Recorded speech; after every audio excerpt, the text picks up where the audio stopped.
Internet यानी उंगलियों के इशारे पर इंफॉर्मेशन का पूरा संसार। इंटरनेट विज्ञान का एक ऐसा करिश्मा है जिसने दुनिया को सही मायनों में हमारी मुट्ठी में कर दिया है। ये कंप्यूटर, मॉडेम और फोन के जरिए हम सेकंडों में हजारों मील दूर बैठे इंसान से चैट कर सकते हैं, उससे किसी भी तरह की इंफॉर्मेशन ले सकते हैं। इसके अलावा अब तो घर बैठे banking, railway reservation, air ticket या फिर फोन और बिजली के बिल भी जमा कर सकते हैं। विमेन के लिए ये तो किसी वरदान से कम नहीं, क्योंकि ना बाहर जाने का झंझट, ना लाइन में घंटों खड़े रहने की फिक्र। बस माउस क्लिक करते ही अलादीन के चिराग की तरह, जिन की तरह इंटरनेट आपकी खिदमत में हाजिर है। इंटरनेट के पूरे फायदे लेने के लिए सबसे जरूरी है अपना ईमेल अकाउंट खोला जाए, जिसके लिए गूगल, रेडिफ, याहू जैसे कई सर्विस प्रोवाइडर हैं, जिनकी साइट पर ये अकाउंट खोला जा सकता है। ये नेट पर आपके घर की एड्रेस की तरह होता है, जिसे एक पासवर्ड के जरिए खोला जा सकता है। ये पासवर्ड किसी ताले की पर्सनल चाबी की तरह होता है। एक बार ईमेल अकाउंट खुला नहीं कि आपके पास ढेरों ऑनलाइन सर्विसेज लेने की सुविधा हो जाती है। एक हाउसवाइफ हो या फिर वर्किंग गर्ल, अगर आप अपनी स्टडीज कंटिन्यू रखने की ख्वाहिश रखती हैं, तो इंटरनेट के जरिए फॉर्म भरने से लेकर एग्जाम तक देने की सुविधा मौजूद होती है। जॉब चेंज करनी हो तो मिनटों में ही आपका सीवी एम्प्लॉय के सामने आ जाता है। यही तो है इस इंटरनेट का कमाल। इतना ही नहीं, घर के बिल जमा करने हो या फिर अपने बैंक अकाउंट की इंफॉर्मेशन लेनी ही हो, वो भी आप घर बैठे ही ले सकती हैं। अब तो ऑनलाइन शॉपिंग के जरिए दुनिया भर के प्रोडक्ट्स आपके दरवाजे तक पहुंच सकते हैं इंटरनेट के जरिए। छुट्टियों या त्योहार में कहीं बाहर जाने का प्लान हो तो अब जरूरत नहीं कि रिजर्वेशन की लाइन में खड़ा हुआ जाए या फिर ट्रेवल एजेंट के चक्कर काटे जाए, क्योंकि अब सारे टिकट सिर्फ एक क्लिक की दूरी पर है। इसके अलावा अगर आप बोर हो रही हैं तो सोशल नेटवर्किंग के जरिए दुनिया में कहीं भी बैठकर आप अपने रिश्तेदारों और दोस्तों के साथ आराम से बातें कर सकती हैं। कभी कभी तो ऐसे दोस्त भी ऑनलाइन मिल जाते हैं जो बरसों पहले आपके साथ पढ़ा करते थे, खेला करते थे, जिनसे आपका ताल्लुक टूट चुका है। लेकिन इंटरनेट के अगर फायदे हैं तो कुछ नुकसान भी हैं, इसलिए इसके इस्तेमाल में कुछ प्रिकॉशंस लेना भी बेहद जरूरी है।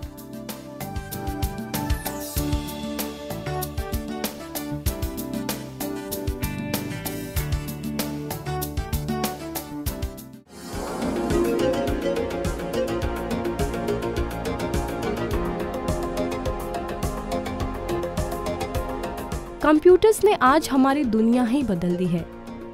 ऑफिस में कंप्यूटर्स का होना जरूरी है, तो वहीं ये घरों में आम होता जा रहा है। ऑफिसेस में तो करीब करीब हर काम कंप्यूटर्स और नेट के जरिए हो रहे हैं। जो चीज हमारी जिंदगी में इतनी इम्पोर्टेंट हो चुकी हो, उस चीज के बारे में सही जानकारी होना भी जरूरी है। सिर्फ नेट का इस्तेमाल आना ही आज काफी नहीं है, बल्कि नेट यूज करने के एटिकेट्स भी हमें पता होने चाहिए, खासकर जब हम किसी को मेल कर रहे हों। द पर्सनल, फॉर्मल और ऑफिशियल्स मेल के फर्क को समझना चाहिए।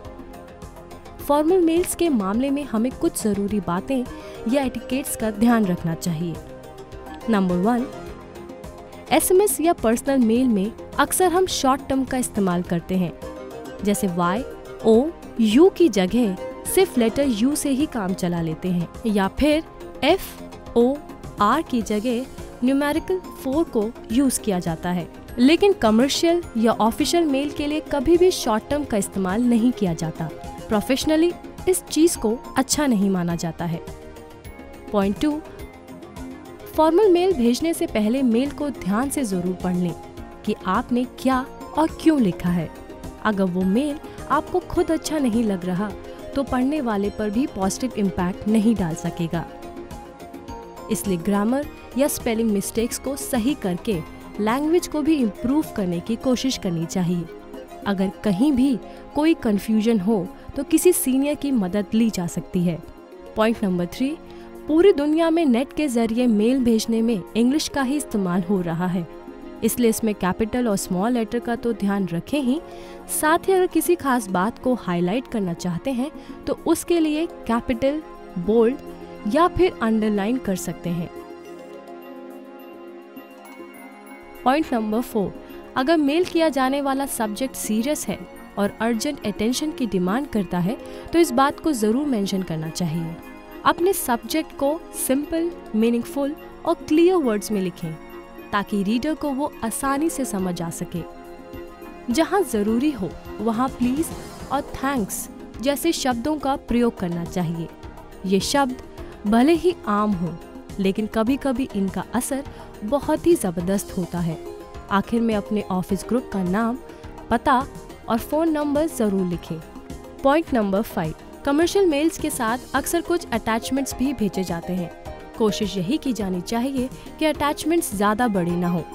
हाँ, इतना ज़रूर किया जा सकता है कि एक से ज़्यादा अटैचमेंट होने पर उन्हें अलग अलग मेल के साथ भेजा जाए और अटैचमेंट भेजने से पहले भी एक बार कंसर्न पर्सन को इन्फॉर्म कर देना चाहिए।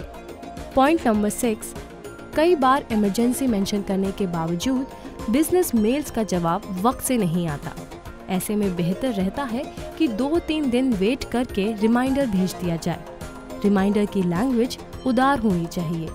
पॉइंट नंबर 7, एक बात का ध्यान ज़रूर रखें कि अपने पर्सनल मेल्स कभी भी ऑफिस के ईमेल आईडी से नहीं भेजनी चाहिए, क्योंकि ये मेल्स आपके अनुपस्थिति में भी पढ़े जा सकते हैं और साथ ही साथ कभी कभी इनकी वजह से काफ़ी प्रॉब्लम भी हो सकती है।